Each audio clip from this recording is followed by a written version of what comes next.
Potongan video yang menunjukkan sejumlah milisi Taliban di belakang presenter televisi Afghanistan yang sedang melakukan siaran viral di internet. Potongan video tersebut beredar luas di media sosial dan menjadi perbincangan oleh banyak pihak sebagaimana dilansir dari news.com. Koresponden CNN, Yalda Hakim, juga mengunggah potongan video tersebut melalui akun Twitternya. Dalam rekaman itu, pembawa acara program debat politik, Pardas, dari saluran televisi Peace Studio, membacakan pernyataan dari Taliban kepada para audiensnya. Ketika membacakan pernyataan itu, dua milisi bersenjata berdiri di belakangnya. Potongan tersebut tidak berbahasa Inggris dan tidak disertai teks terjemahan. Dalam tweetnya, Hakim menulis bahwa presenter tersebut terdengar membahas kejatuhan pemerintah dan mengatakan bahwa rakyat Afghanistan tidak perlu takut. News.com menyebutkan bahwa Hakim melarikan diri dari Afghanistan saat masih kecil bersama keluarganya hingga akhirnya menetap di Australia. Dia juga sempat mengorek Taliban baru-baru ini. Ketika juru bicara kelompok itu, Suhail Shaheen, tiba-tiba menelponnya saat siaran langsung.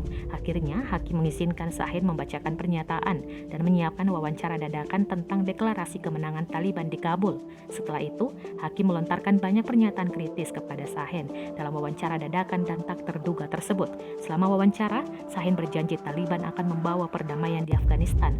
Shaheen juga mengklaim bahwa Taliban akan menghormati hak-hak perempuan dan mengizinkan mereka mengakses pendidikan.